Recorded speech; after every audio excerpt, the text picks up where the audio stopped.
Hi, this is Scott. Welcome back to another Hollinger Team video blog. This is the first half 2024 Waterfront Market Report.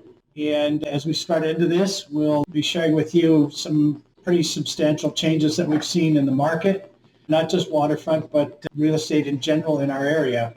So let's get started. First off, we go to Flathead Lake homes that are currently for sale and sold and pending. Right now we have 44 homes for sale on Flathead Lake. That compares with 26 the year before. So we've seen not quite double the number of homes come on the market, but close to that. The other thing I might add to this is of those 44 homes that are currently on the market, almost 50% of those have had price reductions. So now on to the sales. We've had 7 sales this year. That compares with 7 last year. You would think that when the inventory doubles, that in theory, the number of sales should double, but they haven't. So I think that's one of the things that has spawned a number of price reductions that we've had in the market. There is, however, some interesting things out there. The sold this year, we had one so far this year, one that closed at $10.5 million. So there's some pretty good money rattling around. And then if we look at the pending, there's 6 pending, and that one that's pending is at $19 million. So it's one end or the other, I think it seems like. And then back to the active. 2/3 of those are over $2 million. So in a weird way, entry-level homes on Flathead Lake is now in the $1 to $2 million range. We'll have more on other properties here coming up. Let's move on to the condominiums. Condominiums, there's not a lot for sale. There's only 12. There's a pretty good price spread in those between the highest one at $3 million in Bigfork and the lowest one in Bigfork also. There's been 9 sales, which is up pretty good from last year. We had 5 last year, so that part's kind of kicked up pretty good. And the highest sale there was $1.8 million this year on a condominium over in the Summers area. There is 1 pending sale, so there's some activity going on there. And if you look at the number of sold compared to the number of active, we've almost sold in the first half of the year as many as there are currently for sale. So we could see some really interesting numbers come up from at the end of the year when we look back at the condominium sales on Flathead Lake.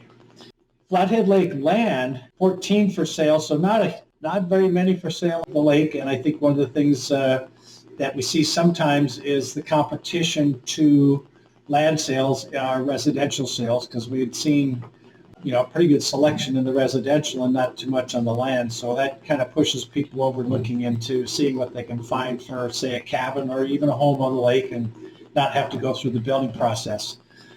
And even though we don't have very many active listings on Flathead Lake, it's not because a whole bunch of them sold, because we've only had 2 sell this year and compared with 5 last year. So that's down substantially. Just a little side note there too. I think the lake level last year on Flathead Lake was a concern to some, and fortunately we're back at full pool, actually a little bit over full pool, but that may have hindered some of the early sales of the year when people weren't sure what was going to happen with the lake. We'll see what happens in the second half of this year in that regard.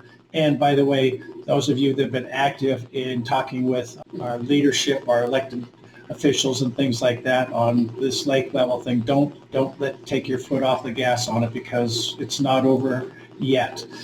Anyhow, on to the other 10 lakes that just the numbers are so small that we just didn't give them separate screen. There's 10 lakes there. This year we've had 10 sales on those lakes, and compared with 25 that are active. So pretty, when you look at those numbers, 10 sold out of 25 available, it doesn't seem like that's too bad a pace, and it is better than the year before when we only had 7 sales. So it has picked up some. Part of it too is that out of 10 lakes to only have that many properties for sale is very, very slim pickings. And then if you look at the pending, that's just reflective too of the selection of properties for people to buy there. And then finally, we'll wrap it up with Flathead and Lake Counties overall numbers for homes and land in the 2 counties there so far this year. There's 871 homes for sale, 244 condominiums, and 719 land offerings. Those numbers are pretty interesting when you look at the number sold. The number sold for residential is actually pretty good. 600 sold with 800 and change active. So very close to about a 7-month absorption rate, I would say. 7-8 month absorption rate. Condominiums, about a 1-year inventory there. So that's a decent pace. It's not anything like what we had in the heyday when things were going in a matter of days or weeks. And then land there's quite a bit of land for sale. That's back to about a 1.5 years of inventory there. Those numbers are, I would say, fairly reflective of the year before. So those have stayed pretty even. And the number of pending, I think, is also pretty reflective year in and year out kind of thing. So it's kind of steady there. We did break down the active homes on our newsletter because there was a huge gap between in different price ranges, and we broke that down in our newsletter, and that's part of what affects the pace of those selling, and it breaks down to basically just affordability. Anyhow, thank you for viewing another Hollinger Team video blog. Please subscribe to this, send comments. If you have questions, please send those in also.